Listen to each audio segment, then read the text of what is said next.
Gay DeRusso, the majestic rider, here with Chip, walking back so we can make some videos. So today I want to talk to you about neck reining. So neck reining is when you ride with one hand. A lot of times people don't understand neck reining very well. So the first thing is you must be able to ride two-handed before you neck rein the horse, and the horse must be able to ride two-handed before he begins neck reining, because you want to make sure both the horse and the rider have the right education and understand the bit, the reins, and half halts, because that's going to help you to keep the horse in the same speed, and in other words, to keep them in the same gait. So when you neck rein, you press the rein against the horse's neck, like you move your hand to the right, and the left rein goes against the horse's neck and he learns to move away from it. And then you pull it the other direction, like that. And the right rein goes against the horse's neck and the horse learns to move away from it and to turn and steer. It does not teach them how to gait. Your gait is going to come from your half halts, which is from your hands. And I have a video on half halts. And your leg, you must be able to keep the same speed. So if you cannot keep the same speed with two hands, it's going to be even harder to do it with one hand.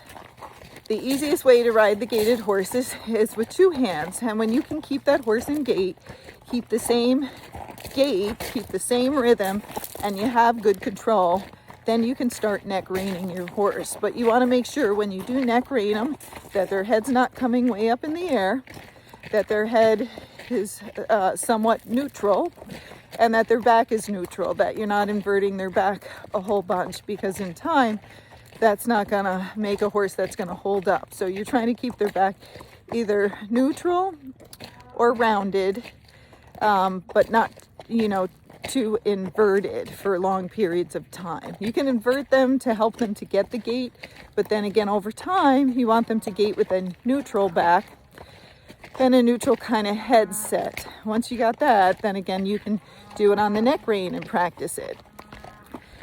You have to always remember though, you won't have the same control with one hand as you have with two. And you might say, well, I see in the Western they're always using one hand. Sure they are. And a lot of times they're using big bits in the horse's mouth, but those people know how to ride and the horses are trained well on those Western movies. So you want to make sure that if you're trail riding and something scary is going to happen, like a bike is flying down the hill, that you switch to two hands instead of just one. And you shorten those reins up and you keep your hands wide so you can pull left or right to counteract a spin and to keep you and your horse safe. Then once the bike goes by, you're back in control, you can go back to one hand. Now some horses have been trained and they're very good at neck reining, and you might say, well, my horse is fine. Even when bad stuff happens, I can still do it with neck reining, and he's totally fine. That's great, but most horses aren't trained that well.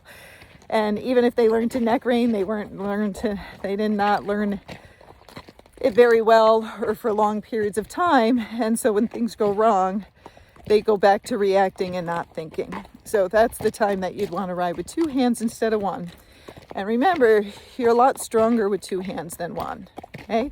So you might be able to pick up 50 pounds with two of your hands, but with one hand you can only pick up 25 pounds, right? So it makes sense that if something bad's going to happen, you would want to go to two hands, use your arms, use your back to help counteract anything, because the horses are usually 1,000 pounds, and that's a lot of weight, and you want to make sure you have control.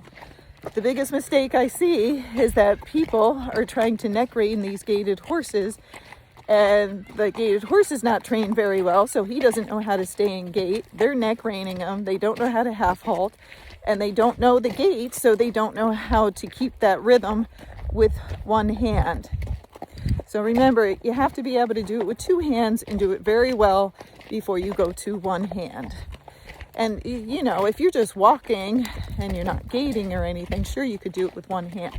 But remember, when you're neck reining, it's made to do with a Western bit, which is a straight bit. You can do it with a bit that has a break in it, but I see a lot of people trying to neck rein and they're using snaffle bits. You have to understand what the bits are for and what they're used for, okay? So if you're going to neck rein, you should have a Western bit or at least a shank bit. The snaffle bits are for two hand riding, like the English riding, okay?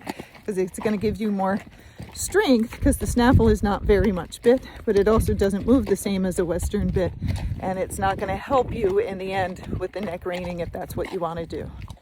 Hopefully that makes sense. And I will make a video about bits hopefully soon.